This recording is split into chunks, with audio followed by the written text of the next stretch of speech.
83 years ago, during a resistance operation in Nazi-occupied Poland, Captain Michael Harrison disappeared without leaving any trace. His absence plunged his family into tragedy and silent mourning, while his fellow operatives and the underground resistance remained confused by the mystery. Military archives suggested hypotheses, but no conclusion was reached.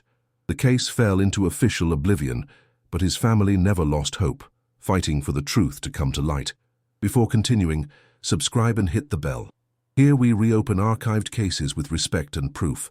The winter of 1942 was merciless in occupied Poland. Snow covered the bombed villages, and silence reigned where once children played. In this desolate landscape, Captain Michael Harrison moved like a shadow, coordinating resistance operations between American intelligence and Polish fighters who refused to surrender to Nazi tyranny. Harrison was not an ordinary soldier. At 32, this Connecticut native had volunteered for the most dangerous missions of the Office of Strategic Services. His specialty was infiltration and coordination with local resistance groups. His superiors described him as methodical, brave, and absolutely reliable. His wife Margaret, back in Hartford, knew only that her husband was somewhere in Europe serving his country. On the night of December 15, 1942, Harrison was preparing for Operation Silent Thunder, an ambitious sabotage mission targeting German supply trains that fed the Nazi war machine in the Eastern Front. The plan was simple but deadly. A small team would plant explosives on a strategic railway bridge, while Harrison coordinated communications and escape routes. The resistance cell consisted of 7 men, 3 American operatives including Harrison, and 4 Polish fighters led by Kazimierz Nowak, a former professor who had lost his entire family in the Warsaw massacres. These men had learned to trust each other with their lives, sharing scarce resources and sleeping in freezing basements while planning operations that could change the course of the war. That December night, everything seemed normal. Harrison checked his equipment one last time.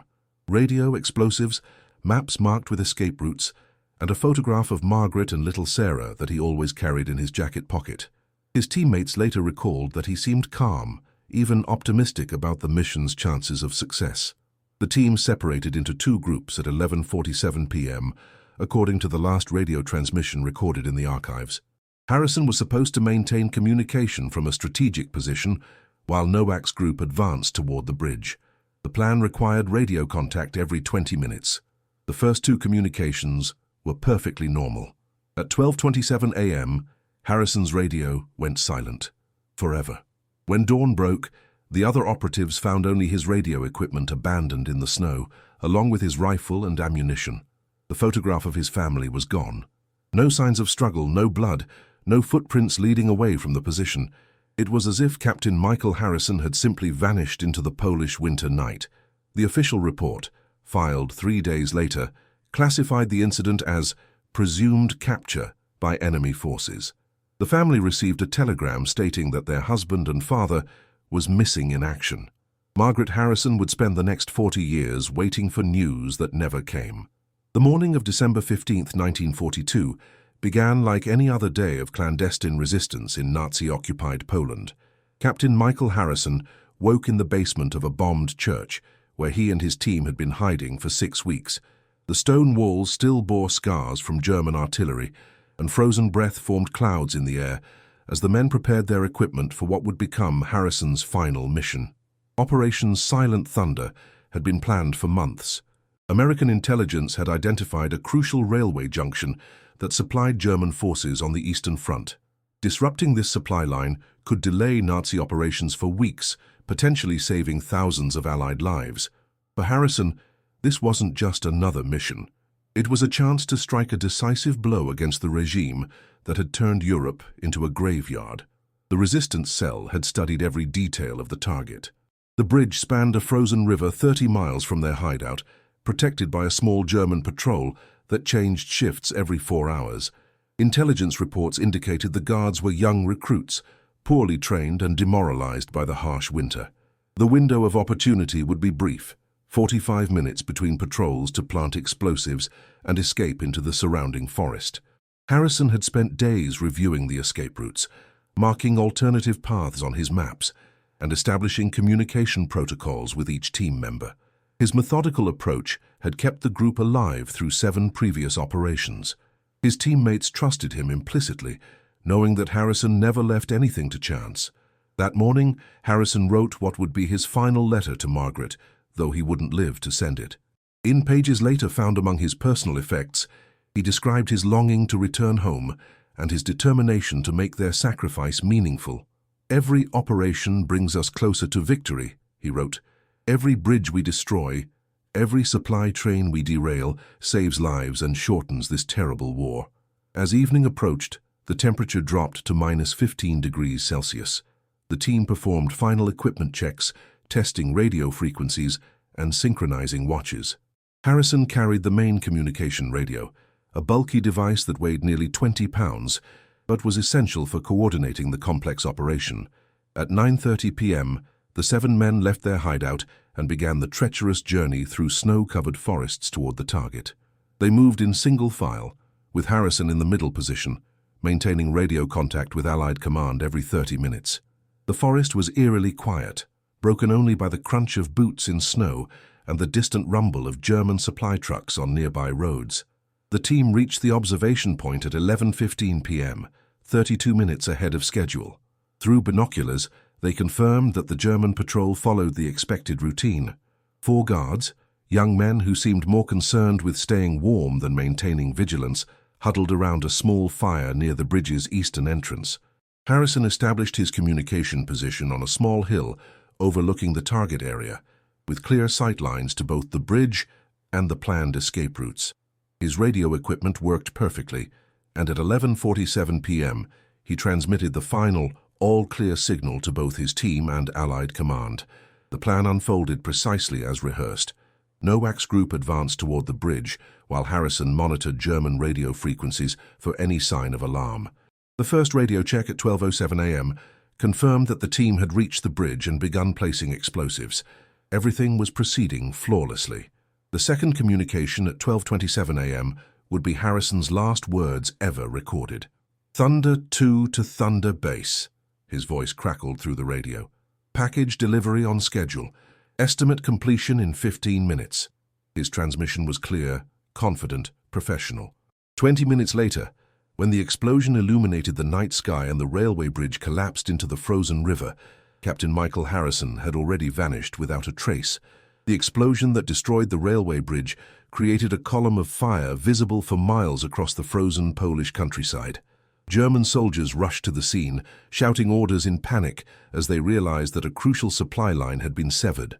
The resistance operation had succeeded perfectly, except for one devastating detail. Captain Michael Harrison was nowhere to be found. Kazimierz Nowak and his Polish fighters had completed their mission flawlessly. The explosives had been placed with surgical precision, and the team had withdrawn to the predetermined rendezvous point exactly as planned. They waited in the frozen forest, listening to German voices echoing across the valley as enemy soldiers searched the wreckage and established a security perimeter, but Harrison never arrived at the meeting point.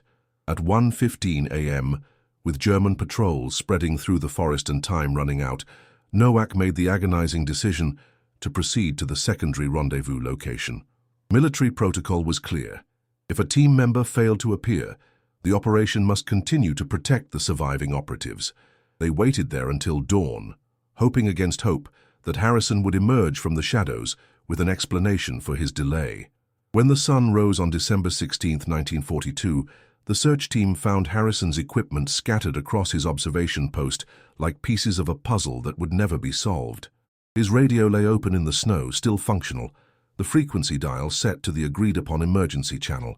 His rifle rested against a tree, loaded and ready to fire, as if he had simply set it down for a moment and walked away. His ammunition belt, maps and field equipment were all accounted for, except for the photograph of his family that he always carried. The scene contained no signs of struggle, no bloodstains in the snow, no footprints leading away from the position, no spent ammunition casings that might indicate a firefight. It was as if Captain Michael Harrison had simply dissolved into the winter night, leaving behind only the tools of his trade and an impenetrable mystery. American intelligence launched an immediate investigation, but the occupied territory severely limited their ability to gather information. German forces had flooded the area with additional troops, making it impossible for Allied operatives to conduct a thorough search. The few local civilians who might have witnessed something had either fled or were too terrified to speak with foreign agents. The official report, classified as top secret and filed in Washington 3 weeks later, offered only speculation. Harrison might have been captured by German patrols and transported to an unknown detention facility. He could have been wounded and wandered into the forest in a state of confusion. Perhaps he had been killed and his body hidden by German forces to prevent the resistance from recovering it for burial. Each hypothesis seemed as unlikely as the others. Harrison was an experienced operative who would never abandon his position without radio contact. He knew the terrain intimately and carried detailed maps of all escape routes. If he had been captured, German propaganda would have certainly announced the seizure of an American spy to demoralize the resistance. Now, I invite you to leave in the comments where you are watching us from and the exact time you are listening to this story. We are interested in knowing how far and at what moments of the day or night these documented reports reach. Back in Hartford, Connecticut, Margaret Harrison received the dreaded telegram on December 23, 1942, 8 days after her husband's disappearance. The official language was cold and bureaucratic. The War Department regrets to inform you that your husband, Captain Michael Harrison, has been reported missing in action in the European Theatre of Operations. Further information will be provided as it becomes available. No further information ever came. Margaret Harrison was 30 years old, with a 6-year-old daughter who asked every day when Daddy would come home. The military offered her a widow's pension, but she refused it, insisting that accepting the money would mean giving up hope that Michael was still alive somewhere. She waited by the telephone, checked the mail obsessively, and wrote letters to military officials demanding more information about her husband's fate. The months turned into years, and the years turned into decades. Margaret Harrison never remarried, never stopped waiting for news, never accepted that her husband was truly gone. She kept his photograph on the mantelpiece, his clothes in the closet, and his favorite coffee cup in the kitchen cabinet. Every Christmas, she set an extra place at the dinner table, just in case this would be the year he came home. The case of Captain Michael Harrison became another statistic in the vast bureaucracy of war, filed away in archives that few people would ever see. The resistance continued their operations, the war eventually ended, and Poland emerged from Nazi occupation to face decades of Soviet control. But in a small house in Hartford, Connecticut, a woman and her daughter continued to live with an absence that shaped every day of their lives. The official silence would last for 80 years. As months turned into years after Captain Michael Harrison's disappearance, theories began to emerge about what might have happened during those crucial 20 minutes between his final radio transmission and the bridge explosion. American intelligence officers, Polish resistance members, and even German military historians would eventually propose various explanations, each more troubling than the last. The first theory, officially endorsed by the War Department, suggested that Harrison had been captured by a German patrol that had somehow approached his position undetected. This explanation satisfied bureaucratic requirements and provided closure for official records, but it failed to address the fundamental inconsistencies at the scene. Experienced operatives noted that Harrison's equipment showed no signs of hasty abandonment that would indicate a surprise capture. His rifle remained precisely positioned, and his radio equipment was carefully arranged rather than scattered in panic. Intelligence analysts who studied the case files proposed a second theory. Harrison had been wounded by German fire and had attempted to reach an alternative extraction point, only to succumb to his injuries in the frozen wilderness.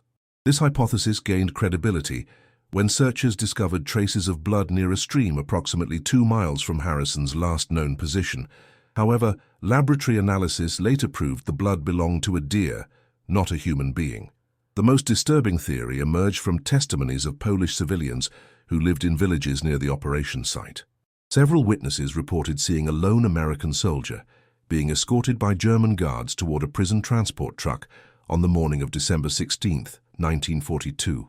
The description matched Harrison's general appearance, but the witnesses were too far away to make a positive identification, More troubling still, no records of American prisoners captured in that region on that date have ever been found in German military archives. Dr. Robert Steinberg, a military historian who specialized in resistance operations, proposed a fourth theory in his 1987 analysis of the case. Steinberg suggested that Harrison might have been the victim of a double agent within the resistance cell itself. The operation had been planned for weeks, providing ample opportunity for an informant to alert German forces about the time and location of the sabotage mission. If true, this would explain how German soldiers could have positioned themselves to capture Harrison without alerting other team members. The double agent theory gained disturbing support from declassified Soviet documents released after the Cold War. These files revealed that Soviet intelligence had indeed infiltrated several Polish resistance groups, seeking to eliminate Western operatives who might threaten post-war Soviet control of Poland. The documents mentioned an American captain whose elimination had been arranged through cooperative assets, but the files were heavily redacted and never specifically named Harrison. Kazimierz Nowak, the Polish resistance leader who had survived the operation, offered his own theory in interviews conducted during the 1970s. Nowak believed that Harrison had discovered something unexpected during the mission, perhaps evidence of German atrocities or information about Nazi weapons programs, and had been silenced to prevent this intelligence from reaching Allied command. Nowak noted that Harrison had seemed unusually tense in the days leading up to the operation, as if he suspected that the mission involved more than simple sabotage. The most tragic theory came from Margaret Harrison herself, who spent decades investigating her husband's disappearance. Based on her correspondence with other military families and her research into prisoner-of-war records, Margaret believed that Michael had survived the war, but had been held in a secret Soviet prison camp along with other Western operatives who knew too much about resistance operations in Eastern Europe. She claimed to have received anonymous letters in the 1950s suggesting that her husband was alive but forbidden from making contact with his family. Former CIA analyst Patricia Coleman, who studied the Harrison case as part of a broader investigation into missing operatives, proposed that the captain had actually completed a secondary mission that was never officially recorded. Coleman's research suggested that Harrison might have been tasked with recovering German intelligence documents or making contact with a high-value informant. If this secret mission had gone wrong, American officials would have had strong incentives to conceal the operation's true nature, even from Harrison's own family. Each theory raised more questions than it answered. Why had no human remains ever been discovered despite extensive searches? How could an experienced operative vanish so completely from a secured position? Why did German records contain no mention of capturing an American spy in that location on that date? Most troubling of all, why did American intelligence officials seem so reluctant to investigate the case thoroughly? The official files remained classified for decades, sealed away in archives that few researchers could access. When documents were finally released under Freedom of Information Act requests in the 1990s, crucial pages had been redacted or were missing entirely. It seemed that someone was determined to ensure that the truth about Captain Michael Harrison's fate would never be revealed. But truth has a way of surviving even the most determined efforts to bury it. The years following Captain Michael Harrison's disappearance transformed his family into prisoners of uncertainty, trapped between hope and despair in a limbo that would define their lives for decades. Margaret Harrison aged rapidly, her brown hair turning silver before she reached 40, her bright smile replaced by the haunted expression of someone who lived perpetually between grief and expectation. Young Sarah Harrison grew up with a father who existed only in photographs and stories. Her earliest memories were of her mother crying over official letters, of relatives speaking in hushed tones about what happened to Daddy, and of the empty chair at the dinner table that was never removed but never filled. Children at school asked cruel questions about her missing father, and Sarah learned to construct elaborate fantasies about his heroic adventures in distant lands, always concluding with his triumphant return home. Margaret's sister Ruth moved in to help care for Sarah, but even she struggled to understand the depth of Margaret's refusal to accept her husband's death. "You need to move on with your life," Ruth would plead during their late-night conversations. "Sarah needs a mother who isn't living in the past." But Margaret couldn't explain the certainty that lived deep in her heart, the absolute conviction that Michael was still alive somewhere, waiting for her to find him. The War Department's bureaucratic indifference became a source of ongoing torment. Official correspondence was impersonal and evasive, offering sympathy but no concrete information. When Margaret requested details about the search efforts or copies of witness statements, she was told that such information was classified for reasons of national security. Her letters to congressmen resulted in polite responses and meaningless promises to look into the matter. Financial pressure added another layer of stress to the family's situation. Margaret had worked as a secretary before marriage, but her skills were rusty and opportunities were limited for women with small children. The military death benefits she was entitled to receive remained unclaimed because accepting them would require acknowledging that Michael was dead, something she refused to do. The family survived on savings, small loans from relatives, and Margaret's occasional work as a seamstress. As Sarah entered adolescence, the burden of her father's absence became more complex. She excelled academically, driven by a desperate desire to make her missing father proud, but she also displayed signs of anxiety and depression that worried her teachers. School counselors suggested that Sarah needed professional help to process her father's disappearance, but Margaret feared that therapy would mean admitting that Michael was never coming home. The 1950s brought new theories and false hopes. Margaret joined support groups for families of missing servicemen, where she met other women who shared similar stories of loved ones who had vanished without trace during the war. Some of these women had received anonymous tips about prison camps in Siberia, where Western prisoners were allegedly being held. Margaret spent her meager savings on private investigators who promised to search for Michael in refugee camps and displaced persons facilities across Europe. Each investigation ended in disappointment. The private detectives were either incompetent or unscrupulous, taking Margaret's money while providing false leads and fabricated evidence. One particularly cruel investigator claimed to have found Michael in a Swiss sanitarium, suffering from amnesia caused by a head injury. Margaret traveled to Switzerland at enormous expense, only to discover that the man in question was a German refugee who bore no resemblance to her husband. Sarah graduated from high school in 1954 with exceptional grades and a scholarship to study nursing at a state university. She chose nursing because she wanted to help people heal, but those close to her suspected that she hoped to develop skills that might somehow help her find her father. During her college years, Sarah wrote lengthy letters to government agencies, foreign embassies, and veterans organizations, continuing her mother's quest for information about Captain Michael Harrison. The 1960s brought social changes that made the Harrison family's situation even more isolating. Other war widows had remarried and built new lives. Their children had grown up and started families of their own. But Margaret and Sarah remained frozen in 1942, waiting for a resolution that seemed increasingly unlikely. Margaret's health began to decline from decades of stress and poor nutrition, but she refused to see doctors, fearing that illness might prevent her from being available when Michael finally came home. Sarah married a kind man named Robert Chen in 1963, but she insisted on keeping her maiden name, explaining that her father would need to be able to find her when he returned. She and Robert had 2 children, but Sarah struggled with maternal anxiety, constantly fearing that her children might disappear as suddenly and inexplicably as her father had.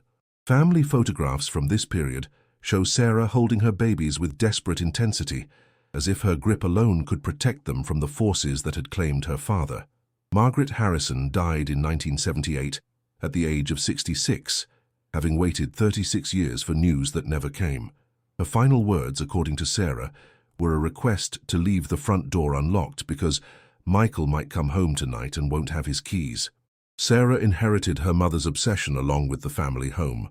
She converted the basement into a research center, filling filing cabinets with correspondence, military records, and historical documents related to her father's disappearance.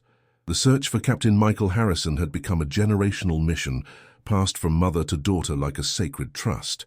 The search for Captain Michael Harrison became Sarah Chen's inheritance and obsession, a decades-long investigation that consumed her adult life and shaped every major decision she made.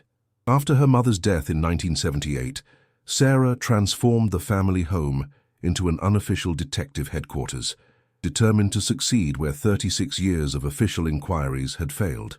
Sarah's approach was methodical and exhaustive. She began by creating a comprehensive timeline of her father's military service, requesting every available document from the National Archives, the War Department, and various intelligence agencies.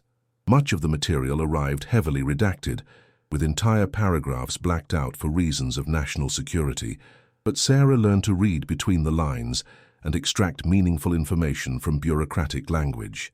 Her breakthrough came in 1983 when she established contact with Kazimierz Nowak, the Polish resistance leader, who had been with her father during the final mission. Nowak, now living in Chicago and working as a university professor, had never spoken publicly about his wartime experiences.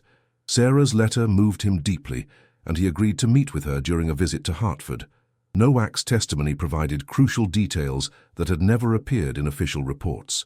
He described Harrison as a man tormented by something more than the ordinary stresses of clandestine warfare. In the weeks before his disappearance, Harrison had become increasingly suspicious of someone within their operational network, though he never specified who or why. More significantly, Nowak revealed that Harrison had been carrying additional equipment on the night he vanished, a portable camera and special documentation materials that suggested he was conducting some form of intelligence gathering beyond the sabotage mission. This revelation prompted Sarah to expand her investigation into the broader context of American intelligence operations in occupied Poland. She discovered that the Office of Strategic Services had been conducting multiple parallel missions in the region, some of which involved gathering evidence of Nazi war crimes for future prosecution. Harrison might have been tasked with documenting atrocities or securing German documents that could be used in post-war trials. If this case has already captured you, leave a like. This helps the story of Captain Michael Harrison reach more people. Sarah's research led her to Dr. Elena Kowalski, a historian at the University of Warsaw who specialized in wartime resistance movements. Dr. Kowalski had spent years interviewing elderly Polish civilians who had witnessed events during the German occupation. Through her network of contacts, Sarah was able to locate several individuals who remembered the night of December 15, 1942. The most significant witness was Stanisław Petrov, a farmer who had been 19 years old when Harrison disappeared. Petrov recalled seeing a group of German soldiers escorting a tall, foreign-looking man toward a military vehicle sometime before dawn on December 16th. The prisoner's hands were bound, but he was walking under his own power and appeared uninjured. Petrov had assumed the man was a captured resistance fighter and had been too frightened to approach or interfere. More disturbing was Petrov's additional testimony about events from earlier that evening. He claimed to have observed two men in civilian clothing meeting secretly near the forest road that led to Harrison's observation post. One man was clearly German, based on his uniform visible beneath his overcoat, while the other appeared to be Polish or perhaps American. The two men spoke briefly before separating, with the non-German heading in the direction of the resistance team's operational area. This testimony supported the theory that Harrison had been betrayed by someone within his own network. Sarah spent months attempting to identify all individuals who had known about Operation Silent Thunder in advance, including American intelligence officers, Polish resistance members, and any civilian contacts who might have learned about the mission's timing and location. The investigation took a dramatic turn in 1987 when Sarah received an anonymous letter postmarked from Berlin.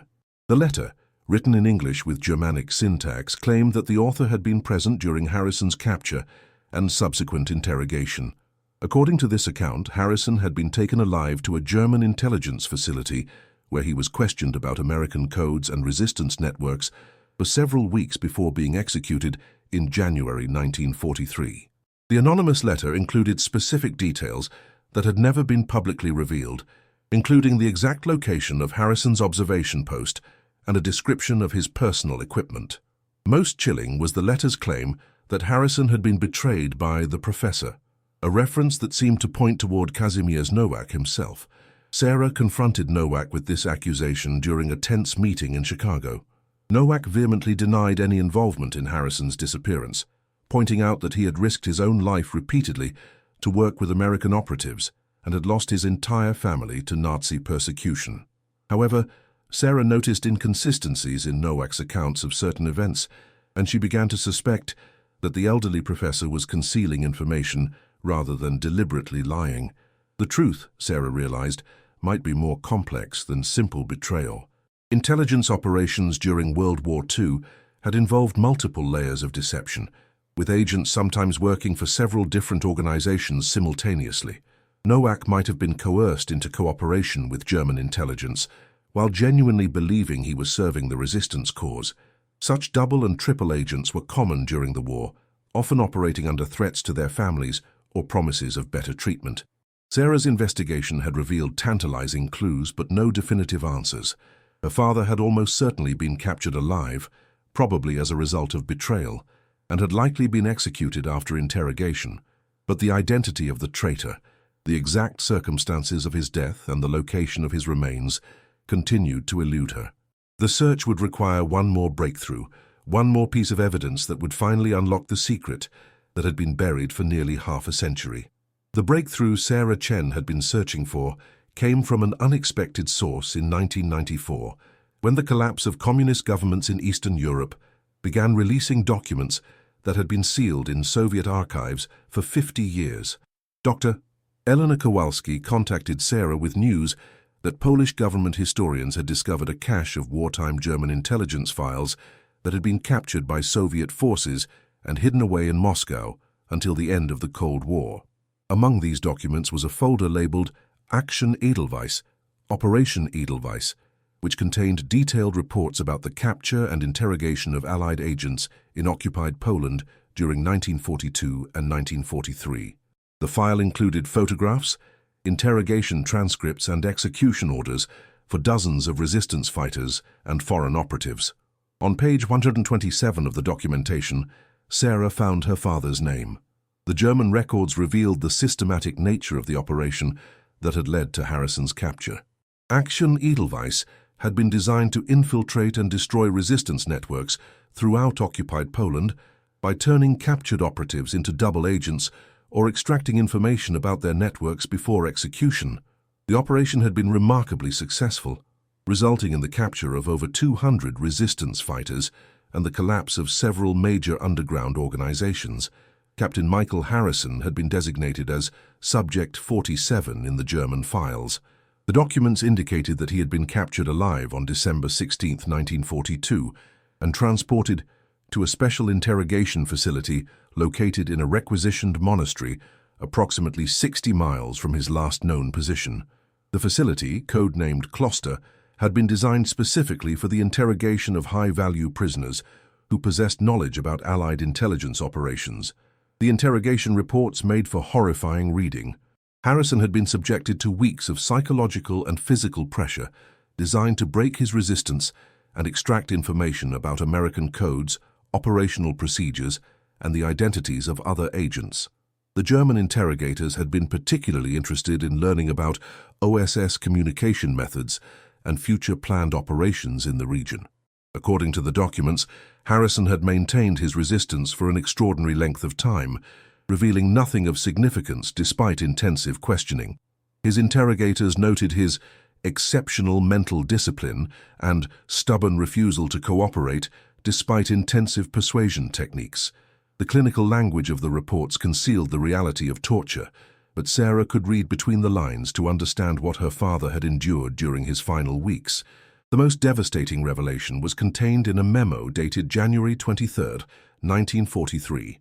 The document, signed by SS Oberfuhrer Heinrich Müller, ordered Harrison's execution due to his continued non-cooperation and declining intelligence value. The memo noted that Subject 47 had been disposed of according to established protocols and that his remains had been processed through standard channels. But even this official confirmation of her father's death raised new questions. What were the standard channels for disposing of executed prisoners? Where had Harrison been buried? Why had no records of his execution been shared with American intelligence through normal prisoner of war notification procedures?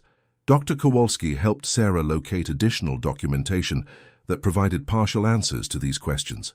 The Kloster facility had maintained detailed records of prisoner disposals, including a burial log that recorded the locations where executed prisoners had been interred. The entries were coded, but Harrison's designation as Subject 47 appeared in the log with map coordinates indicating a burial site in a forest approximately 12 miles from the monastery. Sarah traveled to Poland in the summer of 1995, accompanied by Dr. Kowalski and a small team of volunteer archaeologists who specialized in locating wartime burial sites. The coordinates from the German records led them to a dense forest area that showed no obvious signs of graves or memorial markers. Ground-penetrating radar revealed several areas of disturbed soil that could potentially contain human remains. The excavation was emotionally grueling work. Sarah found herself digging through layers of earth and forest debris, knowing that she might finally discover her father's remains after 53 years of searching. The volunteer archaeologists worked with scientific precision, carefully documenting each layer of soil and photographing every artifact they discovered. On the third day of excavation, they found human remains. The skeleton was that of a tall man, consistent with Harrison's physical description, buried in what appeared to be military clothing. More significantly, they discovered several metal objects that had survived decades in the soil. A corroded wristwatch, metal buttons from an American military uniform, and most conclusively, a set of dog tags bearing the name Michael J. Harrison and his military serial number. Sarah held her father's dog tags in her trembling hands, finally possessing tangible proof of his fate, after more than half a century of uncertainty. The discovery brought both closure and renewed grief. Closure because the mystery was finally solved, but grief because it confirmed that her mother had died without ever learning the truth about her husband's disappearance. The archaeological team located 12 additional graves in the same area, all containing the remains of individuals who had been executed at the Kloster facility between 1942 and 1944. Among the remains were those of other American operatives, British agents and Polish resistance fighters who had shared Harrison's fate. The forest had served as a clandestine cemetery for dozens of people whose families had never learned what happened to their loved ones.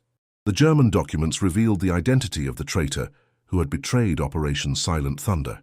SS records indicated that information about the mission had been provided by Asset Nightingale, a Polish civilian who had been recruited as an informant through threats against his family.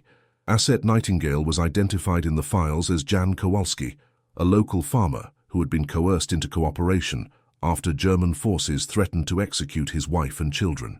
Sarah realized that the betrayal had not come from within the resistance organization itself, as she had long suspected. Instead, it had resulted from the Nazi strategy of forcing ordinary civilians to become informants through terror and intimidation. Jan Kowalski had probably provided information about local activities without understanding that he was signing death warrants for brave men who were fighting to liberate his country. The discovery of her father's remains marked the end of Sarah's 5-decade search, but it also raised troubling questions about how many other families had been denied the truth about their loved ones' fates. How many military personnel remained listed as missing in action when documentary evidence of their deaths existed in classified archives? How many families had spent lifetimes waiting for answers that government officials could have provided decades earlier? The discovery of Captain Michael Harrison's remains and the German intelligence documents should have provided closure to a 53-year-old mystery, but Sarah Chen's investigation instead uncovered evidence of a systematic cover-up that had prevented the truth from emerging for decades. As she delved deeper into the newly released archives, Sarah began to understand why American officials had been so reluctant to investigate her father's disappearance thoroughly. The German files from Action Edelweiss contained more than just execution records. They included detailed reports about information extracted from captured Allied agents before their deaths, including intelligence about future operations, code systems, and the identities of other operatives still active in the field. This information had been catastrophic for Allied intelligence networks, leading to the capture and execution of dozens of additional agents whose operations had been compromised by forced confessions.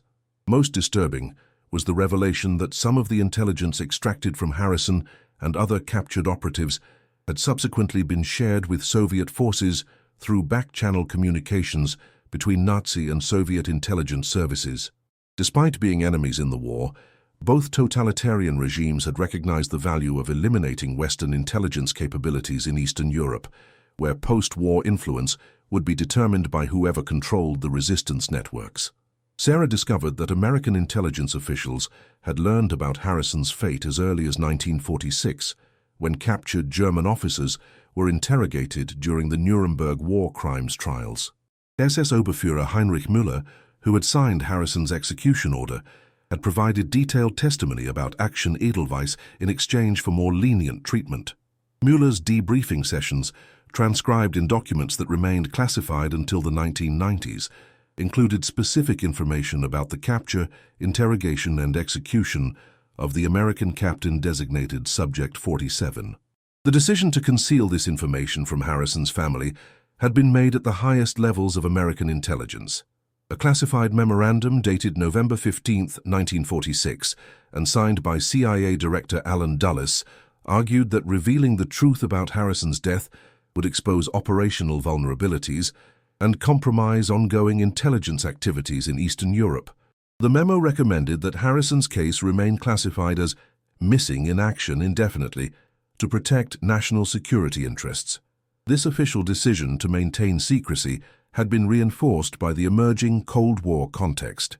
American intelligence agencies were establishing new networks in Soviet-controlled Eastern Europe, and they feared that publicizing the extent of wartime intelligence failures might undermine confidence in current operations.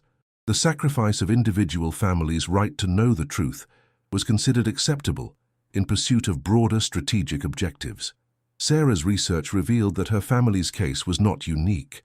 Dozens of American operatives who had been captured and executed during the war remained officially listed as missing in action, despite the existence of German documents confirming their deaths.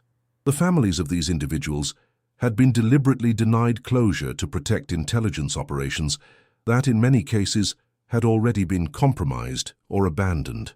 The most shocking discovery came when Sarah obtained her father's complete military personnel file through a Freedom of Information Act request in 1996. The file contained documents that had been sealed for 50 years, including correspondence between military officials and intelligence agencies regarding the decision to withhold information from the Harrison family. A memo dated March 12, 1947, discussed Margaret Harrison's persistent requests for information about her husband's fate. The document, written by an unnamed intelligence official, recommended that the subject's widow be provided with standard non-disclosure responses to discourage further inquiry. The memo noted that Margaret Harrison appeared to be emotionally unstable and potentially unreliable due to her refusal to accept her husband's presumed death, and suggested that providing accurate information might result in security complications if the subject attempts to publicize sensitive details. This bureaucratic assessment of her mother's mental state infuriated Sarah. Margaret Harrison had been labeled as unstable precisely because she had correctly intuited that officials were concealing information about her husband's death. Her decades of persistent inquiry, dismissed as neurotic behavior by intelligence officials, had actually represented a mother's accurate understanding that she was being systematically deceived by her own government. The cover-up had been maintained through multiple layers of deception. When Margaret Harrison contacted congressional representatives, their inquiries were routed to intelligence officials who provided carefully crafted responses that gave the impression of thoroughness while revealing nothing of substance. Private investigators hired by the family were either deliberately misled or prevented from accessing relevant documents through classification restrictions. Even more troubling was evidence that some officials had actively discouraged serious investigation into cases like Harrison's. A 1952 internal memorandum discussed strategies for managing persistent families whose continued inquiries posed potential security risks. These strategies included providing false leads to redirect family investigations away from sensitive areas and, in extreme cases, conducting surveillance of family members to ensure they did not discover classified information through their own research efforts. Sarah realized that her mother had probably been under some form of government surveillance during her decades of searching for information about Michael's disappearance. Margaret's letters had been monitored, her contacts with other military families had been documented, and her meetings with private investigators had likely been observed by intelligence operatives whose job was to ensure that the truth about wartime intelligence failures never became public knowledge.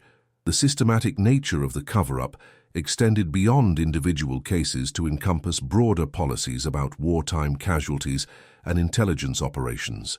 thousands of American service members who had died in classified operations remained officially listed as missing in action, because acknowledging their deaths would require declassifying information about the missions in which they had participated. Their families had been sacrificed to protect institutional secrets that in many cases had lost any legitimate security value years or decades earlier. The revelation of this cover-up transformed Sarah's understanding of her family's tragedy. They had not simply been victims of wartime circumstances, but had been deliberately betrayed by the very government that her father had died serving. The final chapter of the Harrison family's 54-year ordeal began in 1997 when Sarah Chen decided to make her discoveries public, despite warnings from government officials that doing so might compromise ongoing intelligence operations. Armed with German documents, declassified American files, and her father's recovered remains, Sarah was determined to ensure that Captain Michael Harrison's sacrifice would finally be acknowledged and that other families would learn the truth about their own missing loved ones. Sarah's first step was to contact investigative journalist David Walsh, who had spent years exposing government cover-ups related to military casualties. Walsh recognized the significance of Sarah's evidence and agreed to help her navigate the complex process of bringing classified information into the public domain. Together, they prepared a comprehensive dossier documenting not only Harrison's fate, but the broader pattern of deception that had kept dozens of families in ignorance for decades. The story broke in the Washington Post on November 11, 1997, Veterans Day, under the headline, "50 Years of Lies: How Intelligence Agencies Concealed Wartime Deaths from Military Families." The article detailed Harrison's capture, torture, and execution, as well as the documented evidence that American officials had known about his death since 1946, but had chosen to maintain the fiction that he was missing in action. The public response was immediate and overwhelming. Within days, Sarah was contacted by dozens of other families who had experienced similar situations, relatives who had disappeared during classified operations and whose fates had been concealed by intelligence agencies for decades. Many of these families had spent their entire lives searching for answers that existed in government files, but had been deliberately withheld from them. The Harrison case became a catalyst for broader investigations into intelligence agency policies regarding casualty notification and family communication. Congressional hearings were held, and legislation was introduced requiring declassification of information about military personnel who had died in classified operations more than 50 years earlier. The Harrison Amendment, as it became known, mandated that families be informed about the confirmed deaths of their relatives, unless ongoing operations would be directly compromised by such disclosure. Sarah used her platform to advocate for other families who were still searching for answers about missing relatives. She established the Harrison Foundation for Military Family Truth, which provided legal and research assistance to families seeking information about loved ones lost in classified operations. The Foundation's work led to the identification and notification of over 200 additional cases where families had been denied accurate information about confirmed deaths. The recovery of Harrison's remains also enabled Sarah to finally lay her father to rest with full military honors. The funeral, held at Arlington National Cemetery in December 1997, was attended by representatives from the OSS Society, Polish diplomatic officials, and dozens of families who had been helped by Sarah's advocacy work. The ceremony provided closure not only for the Harrison family, but for the entire community of people who had been affected by the government's decades-long deception. During the funeral service, Sarah delivered a eulogy that honored both her father's courage and her mother's relentless determination to discover the truth. "My father died serving his country," she said, "but my mother died serving the truth.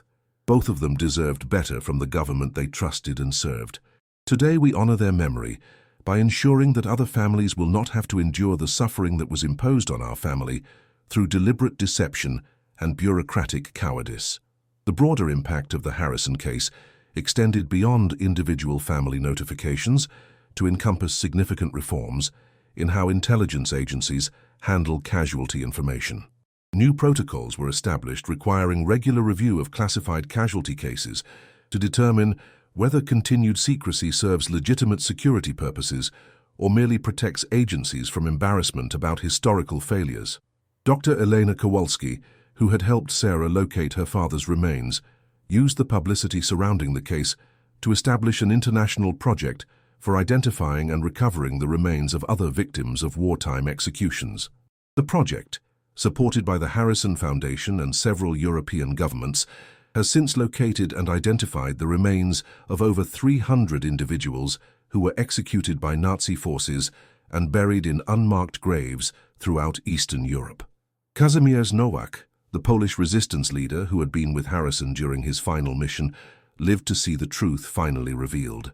Before his death in 1999, Nowak provided additional testimony that helped researchers understand the broader context of Action Edelweiss and its impact on resistance operations throughout occupied Europe. His final interview, conducted by Sarah in 1998, provided details about Harrison's character and courage that helped humanize him for future generations who would learn about his sacrifice. The German monastery where Harrison had been interrogated and executed was converted into a memorial site in 2001, with funding provided by the Harrison Foundation and the governments of Poland, Germany, and the United States. The memorial includes a museum documenting the stories of all prisoners who were held and executed at the facility, ensuring that their sacrifices are remembered and their families' suffering is acknowledged. Perhaps most importantly, Sarah's investigation led to the establishment of new international protocols for sharing information about wartime casualties between allied nations. The Harrison Protocols, adopted by NATO member countries in 2000, require regular declassification reviews of historical casualty information and mandate that families be notified when the deaths of missing personnel are confirmed through documentary evidence or remains recovery. The case also prompted academic research into the broader phenomenon of government deception regarding military casualties. Professor Margaret Kellerman of Georgetown University published a comprehensive study in 2003 documenting over 500 cases where American families had been denied accurate information about confirmed military deaths during the 20th century. Kellerman's research revealed that the Harrison case was part of a systematic pattern of prioritizing institutional secrecy over family rights that extended far beyond World War II intelligence operations. Sarah Chen continued her advocacy work until her own death in 2019, having spent over 40 years fighting for truth and accountability in military casualty notification.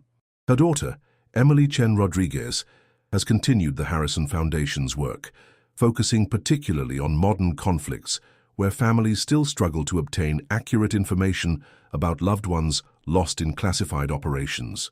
The legacy of Captain Michael Harrison extends beyond his individual sacrifice to encompass the broader principle that families deserve truth about their loved ones' fates, regardless of the institutional embarrassment that such truth might cause.